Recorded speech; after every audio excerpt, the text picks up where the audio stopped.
Hello, welcome to the Motorsport Review. I am your host once again, Perry Brown, and I am delighted to say joining me, and not just because of this joke, because the joke is awful, but yes, the hills are alive to the sound of Keith Muse.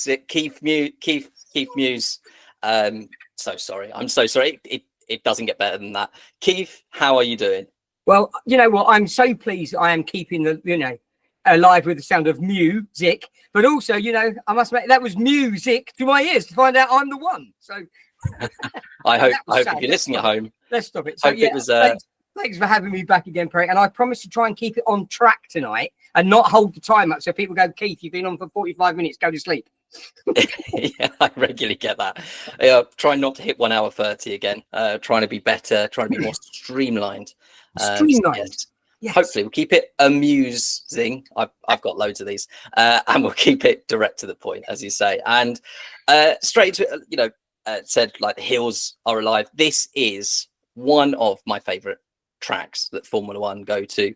I mean the scenery, the setting for Formula One. I don't think there's anywhere better to host a Formula One race. It's the quickest lap in terms of lap time. You can do a lap in under 65 seconds. In terms of traffic, not great, but they all have to manage that. I think that the margins for errors are that much tighter. There's only 10 corners that they have to get right. Some of those are just flat out straights that they shouldn't even be called corners either. I love this track. What's your thoughts on the Red Bull Ring? Do you know what? It never fails to give us some really interesting racing. But let's go there. Let's go there, Perry. Track temperature of 53 degrees when the lights went green. Yeah, I know that maybe Carlos was trying to heat the track up himself other ways with his fire, but an average air temperature of 30 degrees with a track temperature of 53 with a big engine strapped behind you. That was a mammoth undertaking, this race. That was hot for these guys. And as you said, it's a very fast track, which means their reactions have got to be dead on and they're going to be fast. So, yeah, it's a great place. It never fails to entertain, and nor do the guys, nor do the troops. They do it well.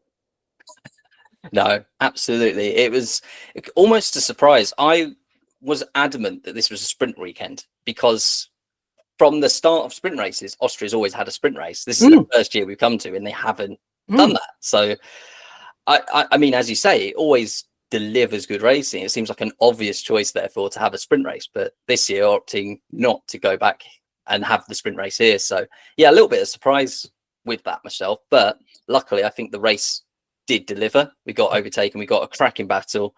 But let's take it just before the race. I want to talk about the qualifying because, as I say, the margins are that much closer. I mean, just to emphasize, I wrote down the numbers after Q1. So you've got all 20 cars out on track trying to deliver their best time. As I say, they've got to try and all get 20 guys round in under 65 seconds. The gaps between them, like you can't get all 20 cars out on track at the same time. There'd only be 3 seconds between them. It's not enough. But to emphasize the numbers, you had between first, which was Lando Norris, and 16th was 0.65 seconds. So that's the difference between being first and out in Q1, which is insane. 0.3 of that was the gap from Norris to Piastri. Yeah. So it's really 0.35 seconds from second down to sixth. It's phenomenally close. Everyone within a second. One of my favorite qualifying sessions of the year. After Monaco, I think, is probably the only one.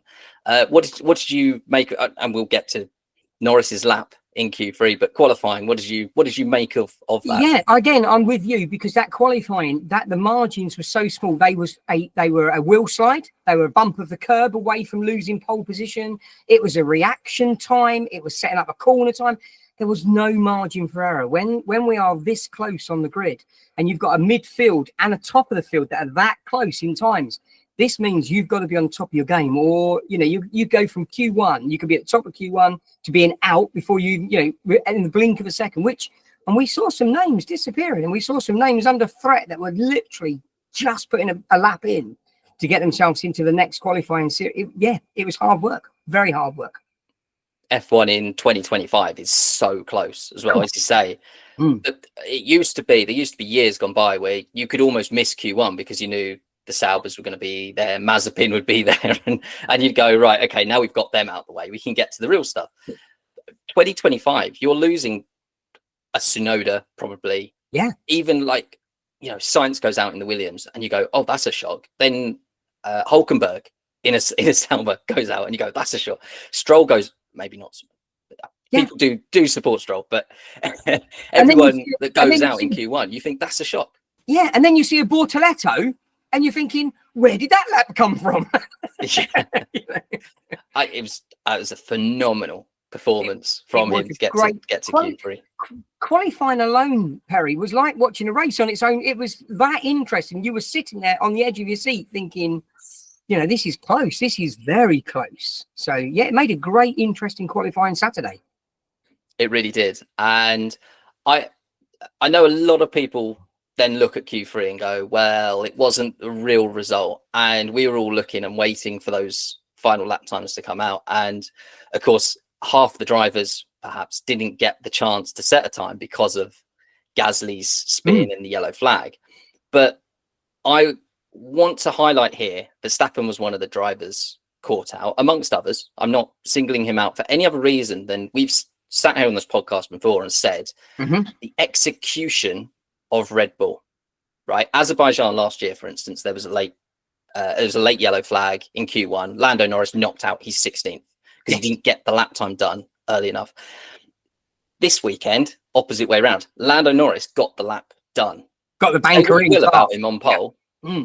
He had 2 laps good enough for pole because he got that first lap done, and then just went the second time around. Went, I'm going to be one of the first out. If anything happens, I'm not going to get caught out by it. So you have to look at the execution there and go, that's why he ended up half a second.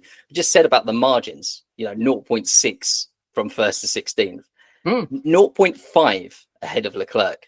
That is a phenomenal qualifying session. You cannot take anything away. I know we're both McLaren fans. I know we're going to wax lyrical, but I just think if you're sat there going, yeah, but it wasn't a real session, you're missing the point. You're not looking at the lap times. You're looking at the execution, I think, was perfect. I think you're right. I think our strategists, the team guys, were really clever. It's a 60-second circuit. Let's be honest. All right, just over 60 seconds. It's a 60-second circuit. Let's be honest. If I'm going to opt to go in a 60-second circuit in a Q3 with a limited window, I'm getting out quickly. Because you're pretty much saying, what if someone spins? Because we're going to lose those times. And that's exactly why I think. And yes, we are both McLaren fans, but they pulled a trump card. They got those guys out there, said, go and get a banker lap now. We can always work on it just in case. So it played right in their hands.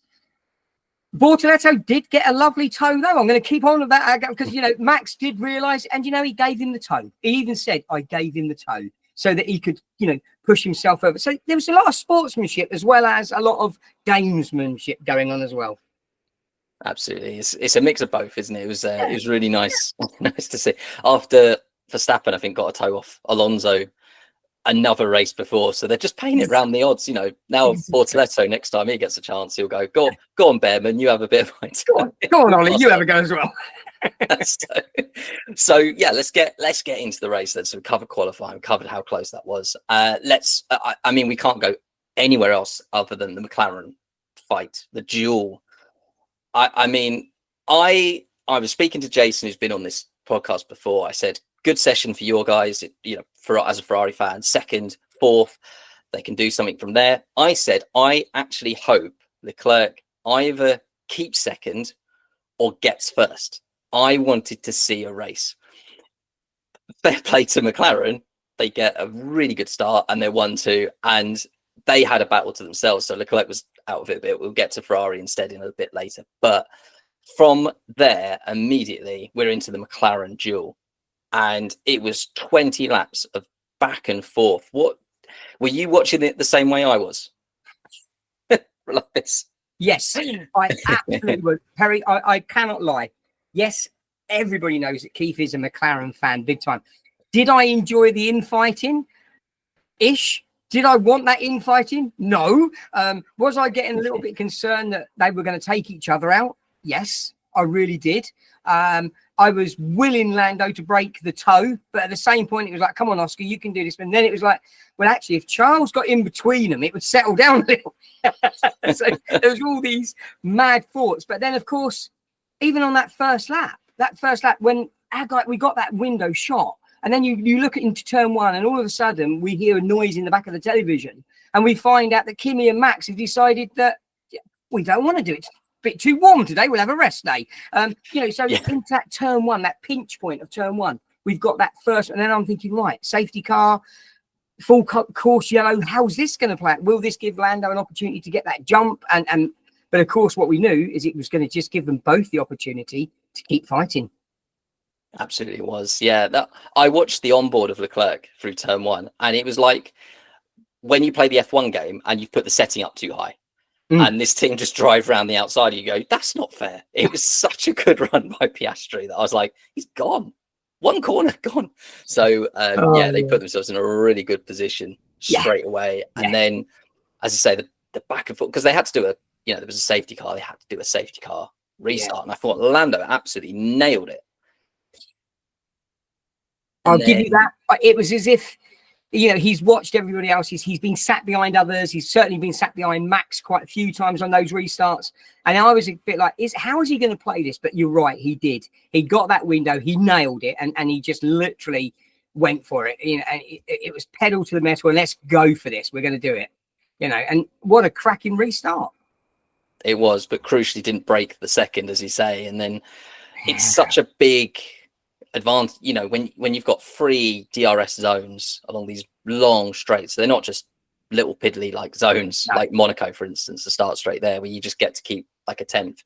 These are big zones. They're all overtaking chances. Yes, big time. And if you can stay within a second, you're pretty much there. And that's what happened. Piastri just kept with him. Lando makes one error. I think he made one error all weekend. He got out on the gravel, Piastri through, and I've been stood here and I've said time and time again, Norris has to work on his racecraft. I think that's his weakness. And I want to stand here and say Norris got the better of Piastri on the racecraft this weekend. He got back down to a T as well. Piastri gets through, gets the switch back and goes, no, thank you. And it was perfect racecraft. This is music to my ears, Perry. You're actually saying what I wanted you to say this week. Yes, he did. He absolutely nailed it this weekend. He didn't give Oscar the opportunity to take it and run with it and think, I'll catch him up. He was like, no, do you know what? I'm coming straight back at you. You came in hard. I'm coming in hard. We'll battle this out. One of us will come out in front. It was elbows out and let's go racing. And it was pretty phenomenal. The 50-50, though, the corner 50-50 is when the team radio go, okay, chaps, no more 50-50s, please. We're going to...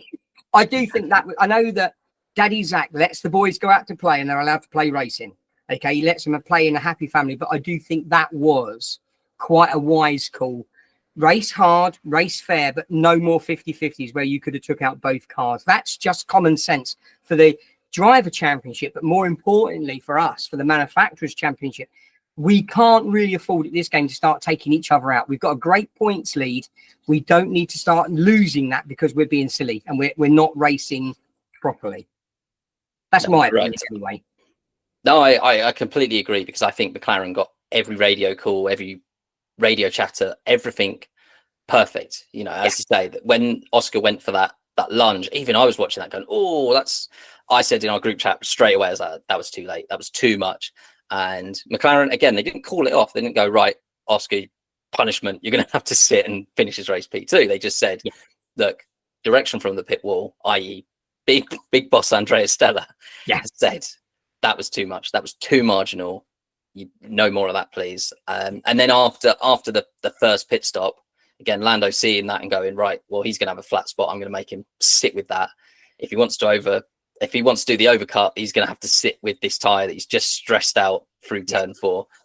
Got the pit call, got ahead, and it was just a battle through the blue flags. And as I say, I don't think Norris put a foot wrong, but for that one error all weekend, he just managed the gap after that back and dealt with the traffic well. Just a what a way to come back from Canada. That was what he needed, wasn't it? Ahead of Silverstone. That's exactly what he needed. He needed that confidence. I think personally, he walked in with confidence on Friday, on Thursday during the press conferences. There was glimpses of him. I think he had it. The fact that he gave his car over, the driver education plan. He didn't do, FP1. But he gets in at FP2 and makes a statement. Goes, "Oh look, I'm going to be the quickest." Very quickly makes that stat. I think he came in with a very, very strong mindset, and I think that when Lando's in that mindset, I'm going to say he's one of the top there. He could be unbeatable in that mindset. And it was just fantastic to see the guys racing hard. But the other thing, Perry, is let's go to the midfield just for 2 seconds. The blue flags came out. We saw some. I know that obviously they get the driver briefing in the mornings. This is a short circuit, blah, blah, blah, blue flags. But none of them had to be warned about the blue flags. None of them got that you've just breached the third blue flag rule. They were moving when possible. Yes, they were infighting. And yes, Oscar did take to the grass because of their infighting. But I think on the radio call afterwards, he said, "I didn't see Oscar." They were so engrossed in their own fight that he hadn't realised he'd pushed Oscar onto grass, cutting duty. And Oscar's thinking that's it. And then we heard the swear words, didn't we? Because Oscar's like, "Well, Alpine are definitely going to kill my career." Yes. But, I do think that the midfield drivers were playing the blue card. They used the blue flag correctly and it kept the racing moving forward. Yeah, I don't blame Colapinto for that at all, because if Piastri had been sat there or slowly catching him the last few laps, you'd have noticed at some point, there's a bright papaya car behind me, I'm going to get lapped. He just emerged from the pit lane into a fight and basically just gone, "Well, the first chance I get, I'm coming through." And Colapinto basically had very little to, he's in his own fight. He had a little chance to then go, "Oh, I might just have a cursory glance in the mirrors that shake like this down every straight." You can't see anything out of him anyway. So yeah, it was. I know Colapinto got the penalty. He's always going to get the blame. But again, this is where I turn to Piastri and Norris and go, well, Norris normally gets he didn't time the overtake right, the decision to go right. Yeah. And I kind of felt that with Piastri when he moved. As soon as I saw him do the switchback, my head immediately went, does he know you're there? Is this the time? And he's chasing Norris. Of course he's going to do the move there and then. But I just thought that was the desperation, I've got to get by now. I've got to make the move, and he has to see me. Yeah, I like to write myself little notes because I like to revisit the race afterwards. And all I've got on my notes for that was, "Cool, that was too close," and that's what my notes said. That's it, because I was like you. I was reading that, thinking, "Not now, not now. Just hold a little bit longer." And then when he did, I was like, "Whoa, that was a bit too close there, Oscar." You almost took yourself out of the points there. Very easy. I again, probably quite lucky that it was very dry. The grass was, not as grippy as the track, of course. But if that was wet, then very easy to make a very silly mistake there. That could have been on his point there. That could have been end X. That was it. Car could have been bogged down, turned around, broken. Very lucky it was dry, and they managed to get through that. So, and then of course we know that what happens after this. Yuki gets another 10-second penalty for this year. Oh, that one. Let's get into, that was just clumsy, wasn't it? He'd already been in a scrap earlier in the race, damaged his front wing slightly. Yeah. And then this is the classic. If two cars come together at Austria, it's either at turn 3 and it's a full-blown Antonelli into Verstappen, or it's turn 4 and it's this silly little move where the track goes one way, it's tight, and then it opens up, and then they just meet in the middle. The two different lines meet, and it's just a simple tap round. And I genuinely thought 10 seconds was a little bit harsh, but he sent him round. There was contact, but compared to some of the penalties recently, I thought a 5-second might have been more fair to Tsunoda. Well, we like that word consistency, but that's not a word that the FIA like to use, I don't think, or certainly practice. But again, what it did highlight to me, Perry, was we had two McLarens up the front racing hard because their times were that close, their speeds were that close, they were together. We then have two Ferraris. Okay, there was a little bit of a gap, but pace-wise, if you look through the speed traps, they weren't far off each other. until Kimi, decided to kill his car. The two Mercedes were pretty much on par, and this is going all the way down the field. But only one Red Bull was showing any pace, and the other one was right at the back of the grid again. Yeah, you've got to ask yourself: is how are all the other cars paired off? Where yes, there's going to be slight changes because the drivers make those changes in the setups that they prefer, but that margin to me from the two Red Bulls, and you've got the other RBRs coming through that are quicker. You've got to ask yourself, why is that margin so big? And this race really highlighted it to me. Yeah, the commentator said as much as well, didn't they? I think they put the question to them after the race and said, Ted Kravitz doing his usual notebook review saying, look, this highlights that it's the car, because all these drivers come through and struggle, but Verstappen's the only one that can get this car to behave. Now, I've been on this podcast saying it's very difficult to understand a team designing a car to one driver, because all the people in the design office, I'm a design engineer myself, don't sit there and go, this front wing is going to deliver 0.1 of a second, but only to Max Verstappen's driving style. I just think it's a knock-on of many years of one driver saying, I need it more on the nose, when it's already so far on the nose that they're going, okay, we'll change the suspension, we'll look at weight, all of the settings, everything is starting to get to the point where it's so to Verstappen's driving. And as I say, this is an evolution. So they, I think, more than a lot of other teams, will be so glad that 2026 brings a new rule set. And yeah, you got to hope that this lesson comes to them. They go, look, we can't just rely on the feedback of one driver. We need a pool of drivers in this giving us feedback. So yeah, it definitely highlighted, didn't it? Lewis moved teams. So we've had two really good drivers in the Ferrari the last couple of seasons. Two guys that pushed each other. We would see Sainz up the top. We would see Leclerc up the top. We would see, and then Lewis joins in, and he's had a couple of interesting races.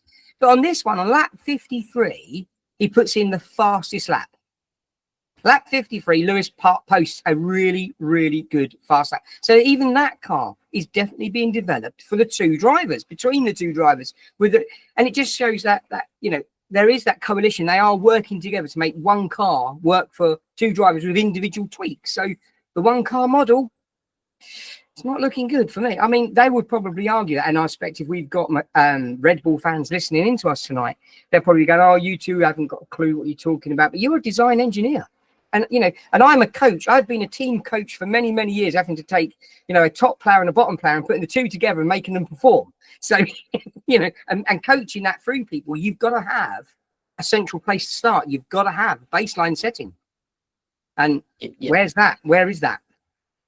Yeah, correct. You almost want, if you've got two cars, 6th and 7th, you know where you are. That's baseline. If you've got someone winning races and someone a second a lap off the pace, you're like, well, where is our car? Is it race winning performance? Is it back of the grid? They must be scratching their heads. And no matter who they put in the car, again, they asked Liam Lawson this, and they said, look, Tsunoda struggle, you've come 6th today, well done, one stop. I think he got the one stop strategy with Alonso was the only other person to do that. Yep. You've got 6th, well done. What's going on with Red Bull Racing? When I'm the wrong person to ask. I had 2 races. I didn't get to understand the car. Why are you asking me? I've had less time than Perez, than only Hadjar is the only driver yet that they haven't said, do you know what? You jump in the car, you give it a shot. Let's see what you can do. And I'm sure Hadjar sat there going, no thanks. Please don't ask me. How do I say no to my helmet? I don't want to go. I don't want to play. On the radio to Laura Mecki saying, you need me here. You need me at this team. Don't put me there. Of course. And we know, again, I know we drop in all the time that we are McLaren fans, but we remember what it feels like to be 6th and 7th, 8th and 9th, 10th and 11th, and having two cars so close to each other, but not too close to the front, and how we kept developing, but we didn't develop one car. We developed both cars. And when we were trialing upgrades on one and not on the other to see the difference, then bringing it back to 2 cars. And before we know it, a season a little bit ago, we had some great changes, and all of a sudden our car started to perform. Not one car, but both cars. We, You know? I mean, Lando Norris has been the consistent through that time. Yeah, as a he's been driver. with him a long time He- now. He's driven a bad car to a good car.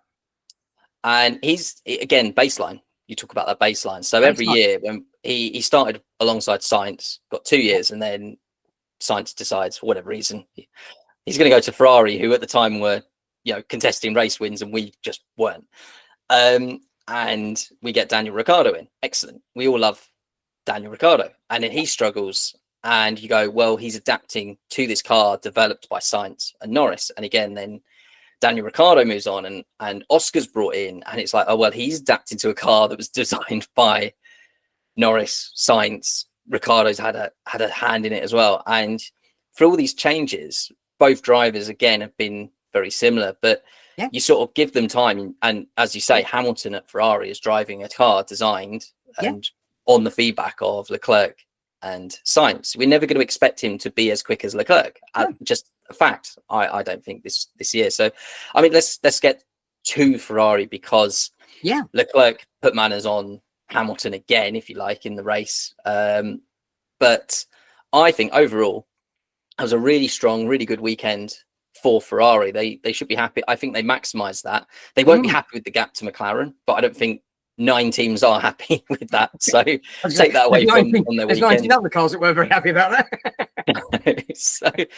so yeah, overall, I thought a good weekend for Ferrari, this one. But they were just in no man's land. There was a point, again, in a message, and said, when did, George Russell was hustling Hamilton in the early exchanges. I looked up and said, that timing tower says there's a 28-second gap to Russell.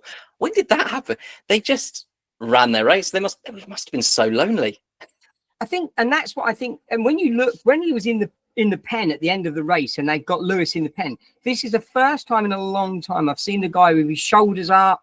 He was smiling. He was actually happy, and he looked well. The car had done well. And as you said, when he was setting in fastest laps in and around 53, lap 53, that's the one I wrote down, because I remember looking at the time thinking, whoa, that was a good one. That was a cracking lap. That's what he'd been doing. He'd been chipping away throughout. And there was that point again, he questioned, why are you taking me off these tyres? They're working well. I don't think they've yet learned that we all know, every one of us has followed racing for a long time. The one thing that Lewis can do is drive through a tyre. He can drive through the marbles. He can get it back into condition. I don't think Ferrari yet have learned to capitalise on that strength. They brought him in, and he really wasn't happy. But he then got out there, he got it over and done with. He got back in racecraft mode and starts putting in quick laps and leaving George way behind in his wake. Yeah, as they highlighted on Sky Sports, they said, why have they done that? Because they've just guaranteed that he finishes fourth. I mean, if you've got a driver there, as I say, they were very comfortable third and fourth. Why they didn't let him do his own thing? And then at the same time, there was also a voice in the back of my head saying, this is Ferrari. How are Ferrari being this is Ferrari? Normally it wouldn't be like box now. That was clear, direct, very un-Ferrari like. Yeah.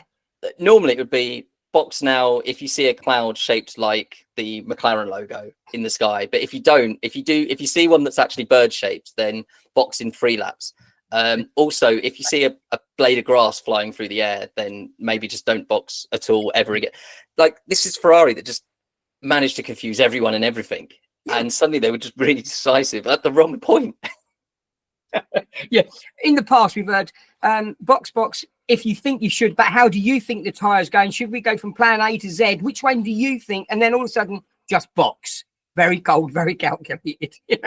But he did as he was commanded to do. And again, I think he's another one that he's looking forward to seeing the goodbye of this car. I think he will be another one that will say, I've enjoyed this particular car at times, but not throughout this, and looking forward to the new regulations and the new car. Fresh start for everyone. Let's see who gets it out of the box. And it works well. Yeah, I've said time and time again, Hamilton needs this year. And people going, oh, we'll judge him after 10 races, judge him after. No, as I say, I'm fully behind the Hamilton master plan of switch teams, take a year. Yeah. And then go again when the new rules come about. He'll be in the simulator. He'll be back at base, back at factory fully focused, I'm sure, on 2026.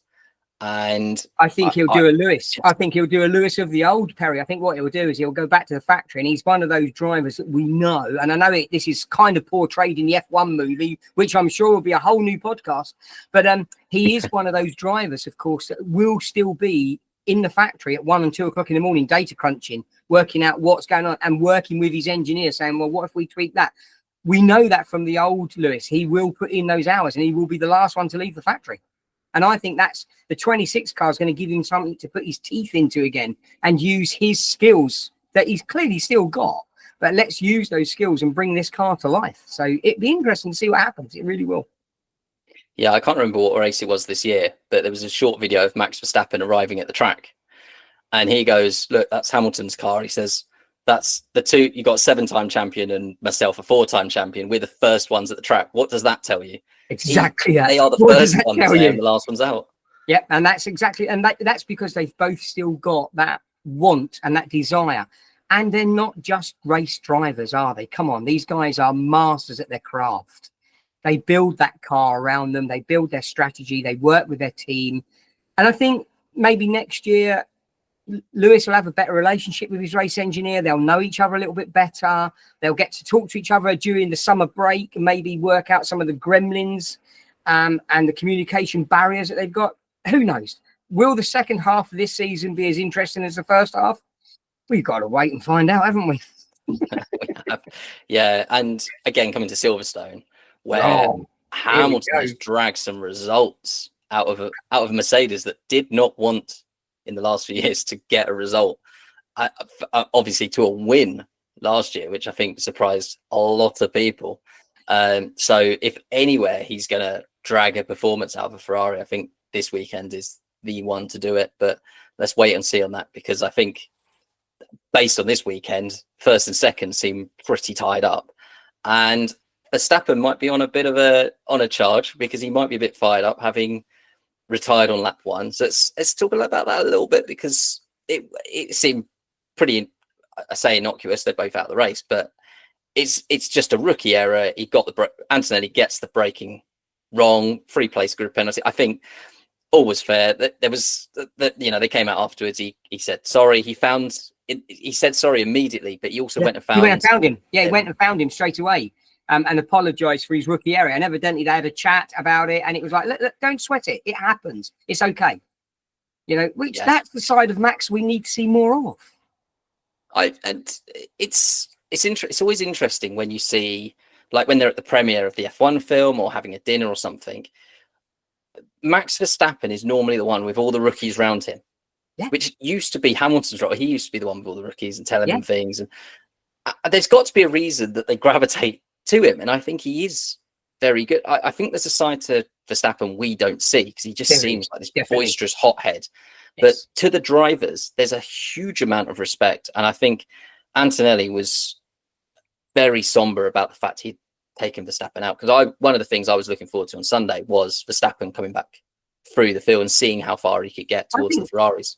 I think Kimi was absolutely mortified that he'd taken him out. He'd made a rookie error and taken him out, and he was apologizing on the radio to the team and to Max straight away. And then to actually, before he's even got changed, to go and find Max, to seek him out and say to him, look, I just want to really apologize for what I've done.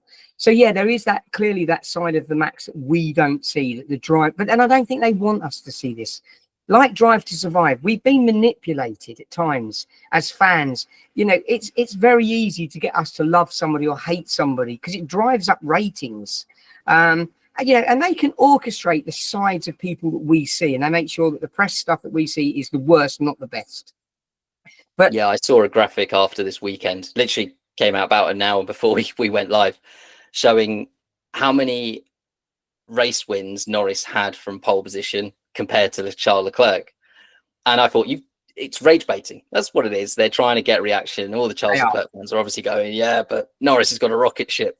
Put Leclerc in that car and he'd have more wins. And do you know what? It's just don't get involved. If you see something like that, it's trying to wake you on. It's trying to get you upset and riled up. Just move on. Yeah, I think clickbait is very much in F1, because they know how passionate we are.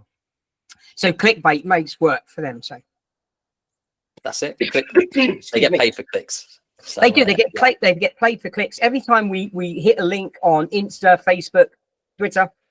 It's driving their feed up. So putting in negativity and then us arguing about that, we're just driving it up. We're actually feeding what they wanted. So yeah. And then you see more of it as well. The algorithm goes, so you want to be angry. So it's more things in front of you. So I think we'll wrap up on the weekend by talking about Sauber. You already pointed out, what a good weekend for Bortoleto in particular. But Hulkenberg from 20th on the grid back into the points. I thought this was phenomenal. This was a team I wrote off pre-season and said they're in holding pattern waiting to be Audi. And suddenly they're here, arriving in Austria, and they got 2 cars in the points. We can hang about that's a decent result. That's the old Hulk that we all remember from when he was younger, and the guy could do things in a car that sometimes wondered why he never got a bigger break in certain cars, because when very similar to Pierre Gasly, when they're on it, they're on it, and they can put that car in places and they can make a statement. So seeing the Sauber, and I know that the Audi team are already sniffing around and they're talking about it, but they did themselves extremely proud this weekend, and they worked hard to get there, and those points were very well deserved in my opinion. Yeah, it was a great battle all the way to the end. Yeah. Obviously, we really wanted to see Bortoleto get past Alonso, but I think it was interesting seeing that fight interact with the leaders. Of course, the only team we didn't get to see how they would do in the midfield is because we lost the Williams, both of them.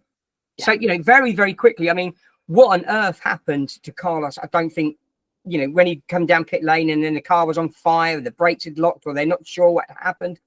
You kind of think, my goodness, we think we'd be past all of that at this day and age with all the technology. And then to pull Alex in as well, because his car had to be retired as well. That was James didn't have the best weekend, let's be honest. And again, I think he said it would have been 3 years ago now, don't judge me on 23, 24 or 25, but certainly they had a really good year. We've seen all the stats going out, how many points they've got this year so far compared to last year, all year. And there's definitely that growth. Yeah, they started the year as that shock 4th, 5th best team. And things aren't starting to happen for them now. Sainz out the race. He hadn't qualified particularly well, as we say. No, he hadn't either. And then he sat on the grid going, something's stopping the car. Well, it turns out your rear brakes had seized. Your brakes had seized, funny enough, yeah. Do a lap with them seized and they'll catch fire, apparently. And then Albon apparently retired for the same thing that he retired from Canada. So this gremlin, they didn't resolve. So hopefully, again, before Silverstone, they can go, look, there's something wrong with the car. We'll swap out the unit or something and just see what we can find back at base with them. So hopefully they'll be back on it this weekend. Yeah, they threw the camera around, didn't they? And there was a picture. There was this image of James sitting on the wall with his head in his hands, and you could almost feel his frustration. And he's just like, come on, what's going on? But they'll bounce back. You can pretty much if any team, from the midfield like Williams, they're going to bounce back. Williams are going to bounce back. They are. They're going to get back to that factory this weekend. This week they will be doing everything in their power to find out what those gremlins were ahead of getting that car out on Friday. So just not a lot of time to do a lot of engineering, as you well know, being that engineer. That doesn't give them a lot of time. By the time it gets back to the circuit and then has to move again, there's not a lot of time. There's going to be a lot of work done in the back of trucks, I reckon, on the way home. I'm a design engineer. I don't get my hands actually dirty with that kind of thing. I just put down saying, what, an engine change? What, that's like half an hour maybe. But yeah, as you say, I if that was me at the team, I'd just say, do you know what? Just swap the unit. Let's take the unit apart in the factory. Yeah, piece by piece. There's clearly nothing wrong. You've got 2 DNFs in a row. Yeah, for Albon, it's not worth sending it out and it risk happening. Take an engine change. Take a power unit change. Get it out. Get it done. Yeah, and they might not even have to take a penalty for it. They can probably take one from the pool potentially as well. So I think it's just worth it. But let's get to the 2 questions I like to ask at the end of a race review. And I always like to let my guests, whoever they might be, go first, to my own detriment. But the 2 questions, Keith, driver of the weekend and your highlight of the weekend, if you will, please, sir. Well, I think there's no clues who's getting my driver. That's got to be Bortoletto. I thought he did a fantastic job. I would definitely love to give him driver. Highlight of the weekend for me. That's quite a challenging one because I saw so many good things during this race. Obviously, I think us getting on the top step, Lando getting it there, proving his doubters wrong is always going to be a big one for me. I think the highlight was probably some good racing. It was a good circuit, a good race, and it had me hiding behind my hands, sitting on the edge of my seat, being nervous. So I'm going to go with Bortoletto, cracking race. I mean, I had two highlights because there was, just in case, basically, and you haven't picked one of them. That makes no sense. I picked two and you picked one, and you haven't picked both of them. Start again. So the racing, one of them was that McLaren let the guys race, that we saw that battle. We've been longing for that all year, and we got that. And it was clean, it was fair, yada yada. The thing that I want to highlight as my highlight of the weekend, by far, Bernie Eccleston. Oh my God, not Bernie Eccleston. No, not him. The other Bernie, the one we always get confused. Oh my God, Bernie Collins. Our lovely Bernie. The good Bernie. Oh my God, Bernie Collins. I love having her on the grid. On the grid. Obviously, last Monday was International Women in Engineering Day. So she took the microphone, took Ted Kravitz along with her, and basically gave time to the females up and down the grid. Wasn't it absolutely amazing? Incredible. And I mean, I've not seen the F1 film yet. No, I know I'm not a true F1 fan. I've not seen it just yet, but I know that one of the downsides is the female representation. It misses massively on that front. I thinking that's more of a Hollywood problem. I think Formula One's further ahead than Hollywood. Hollywood sort of hit their headlines and go, we need to have a love story. We need to have this go wrong. We need to have a sound. You know, I just think they've looked at it and gone, we need to have a female love interest, and she can work in the team. She can do this, and we need someone. Cool. The mechanic fumbling something, and then they're going, oh, of course it's her. I think that's cliche. Completely wrong. Nah. Didn't like that at all. So I think this week particularly, Bernie going, look, there's Laura Miller at Haas. Here's, I forget how many people she spoke to. Emma Felbermeyer, a driver in Formula Academy. Again, just highlighting all these different people from different roles. Brilliant. Highlight of the weekend by far. I just think well done, Bernie. Do you know what? You're absolutely right. And I probably should have had that as well as one as mine, because I just love the interaction as well. But what I love is her skill set and her knowledge. When she's talking, she talks to us. She doesn't talk to us as a race engineer. She uses her engineering background and her knowledge, but talks to us in layman's terms, so we can kind of understand what that is for and why the car's doing that. And I just love the fact that she brings that to the circuits, to the races, and her whole persona. She just brings an element of just enjoyment. She's just easy to listen to because she makes it interesting. She really does. She's a top hire. Whoever at Sky Sports said that over there, Bernie's looking either out of Aston Martin or looking like she wants a bit of a change. Whoever said put a microphone on her and get her on TV. They deserve a raise. Yeah, absolutely. So that leaves me with my driver of the weekend, and you've picked quite rightly Gabriel Bortoletto, which was my top choice. So I'm going to have to give it to Lando Norris. I know, McLaren fan, shocked, right? But as we already covered, it's not just the fact that he gave up the car in FP1 and then topped FP2, topped FP3, topped qualifying by half a second, Q1, Q2, and Q3. It's not that he went on to win the race from a hard charging Piastri. It's the fact that he did all of this on a week where he has faced 2 weeks, in fact, of facing everyone saying, look, he's had a crash, he's had DNF, he's now 21 points or 22 points, I think it was, behind Piastri. Is Lando cooked? Is he done? Is this Piastri's championship to lose? And he's just turned up in Austria and said, absolutely not. I'm not done. There's half a season and a bit to go. I'm still here. I'm still fighting. I thought that was a statement weekend. And It as was I say, not definitely- just any one session, not just the win, just all weekend, the execution. Perfect. You're absolutely right. It was definitely his mission statement was watch this space. I'm out here this weekend. He took a lot of negativity. Let's be totally honest. There was a lot of he's washed up. Why has he still got a C? There was a lot of really negative, nasty comments. And social media, we know, especially around F1, can be very toxic at times. It really can. And many of us have moved off platforms or had to have a break off platforms because we don't like the toxicity that comes with it. But you know what? He faced all of that. He faced all of this. He made an advert about his very own cans of Monster and starred in his own advert and still came out and raced. Yeah, and he's promoted the Lando stand as well this weekend. His Monster. He's just reset, just complete reset. And I think it's such a strong, as I can't say statement again, can I? But just a strong mentality to be able to put all of that to one side and just get on with your life and just have such a reset in such a short amount of time. Yeah, that was a positive phenomenon. That was definitely a positive mindset weekend for him. He'd got that mindset in there. His headspace was fantastic. He was where he needed to be, and he proved it.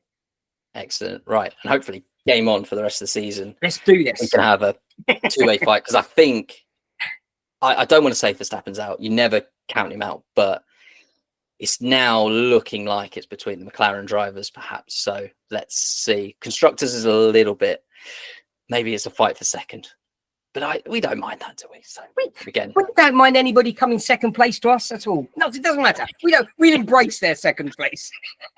there's absolutely zero favoritism, but if there was, it's slightly towards a papaya team. We've all, I was going to say the many hats. I mean, I've got 3 of mine.